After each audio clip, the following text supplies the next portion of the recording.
Hi, today we had a refrigerator delivered, which is just slightly too big for the opening in our cabinet. As you can see, the countertop here is at about 35.5 inches, while the refrigerator itself is more like 35 5/8. So we're missing about an eighth, and then even then there's no wiggle room. The good news, if there's any, is that the cabinet overhangs by about 1/4 inch,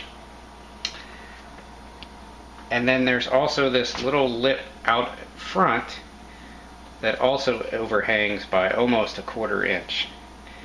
So what I plan to do is to cut this surface flush with the back of the cabinet, or the side of the cabinet, and to take this front lip also flush. And so what I'll need to do is start cutting from down here all the way up, and then cut along here all the way back. Now this backsplash I do not need to cut, thankfully, because the fridge is not going to go flush against the wall. It can sit out 1.5 inches or so. So I'm just going to get as close as I can to the backsplash and call it a day. The next thing I've done is I've applied masking tape along the surface of my laminate Formica type counter, and I've also applied masking tape along this front lip I'm wanting to cut. And the idea is when I cut into here, the masking tape will help avoid the surface from splintering too much. The other thing I've done is I've purchased a flush cut pool saw, which I plan to use to cut this front lip. And then I've also purchased a laminate jigsaw blade. You can see on the side here it's for laminate, and I'm going to use as many teeth as I can, 20 teeth per inch on the jigsaw blade and 23 teeth per inch on the pull saw. The final thing I've done before making my cut is I've clamped on a straight edge that I believe is the same distance away from the edge as it is behind, such that my pull saw can just go straight across.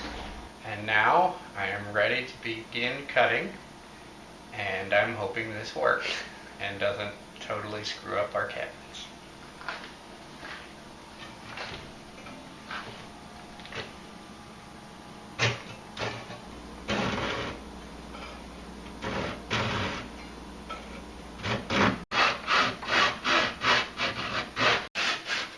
This part is very labor intensive.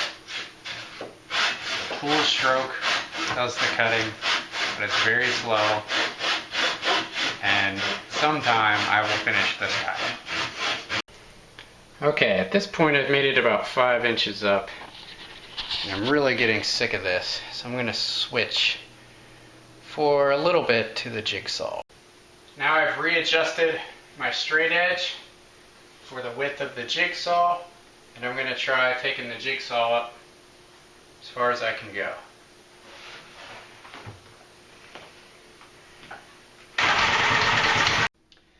Well, after breaking 2 jigsaw blades, I'm nearly at the top, and in just a couple minutes, I think with the hand pull saw, I should have this side lip off, and then I'll start on the counter. Now I got the side lip off, and next we'll go to the countertop.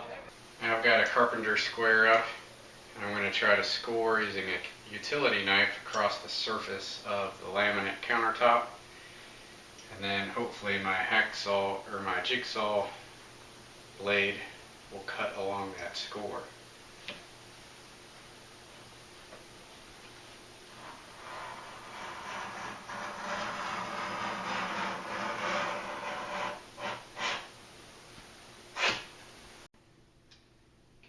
going to start with the pull saw on the edge before I start the jigsaw. I'm going to get a nice clean cut along the corner here.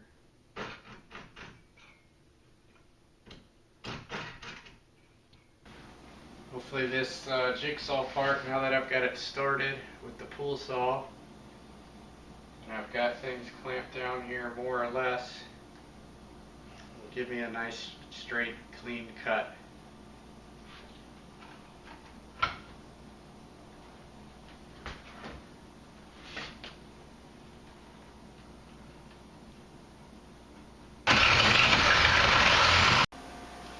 Okay, now I've got the jigsaw cut almost all the way down, and now I'm going to use the pull saw to finish up all the way to the back plate.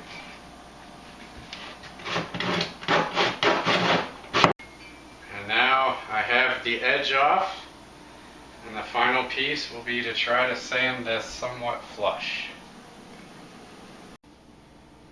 Alright, the last thing I'm going to try to do is use this palm sander and see if I can get this a little more flush.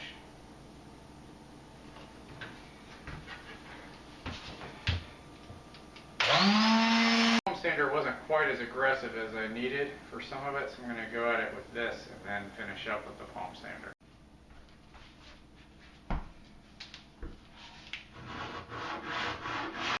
Come on over here.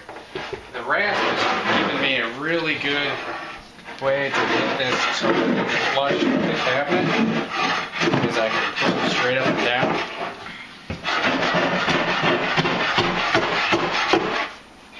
And now with the final palm sand, it should be pretty flush, and we'll see if the fridge can slide in. At this point, I'm thinking it's pretty darn flush, and I'm very happy with how things turned out. And the next step is to clean up. We're going to vacuum and brush. We'll pull the masking tape off and then try to slide in the fridge. At this point I've cleaned up. I'm ready to take the masking tape off. And I've got a nice clean edge, which I'm very happy about, on my countertop. No splinters to speak of. And the same can be said, hopefully, here.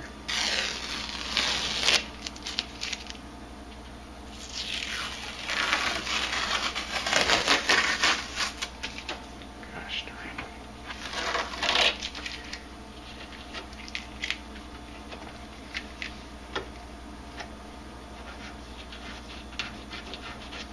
And the same can be said of the lip I cut off as well. Surface looks really nice, and I think once the fridge is in here, you'll never be able to tell what was done. And the back edge here has a little notch that the fridge should be able to rest against, and I didn't have to mess with the backsplash. And I think I'll have a happy wife. Yes. And now it appears my fridge fits. Maybe. It's very tight fit.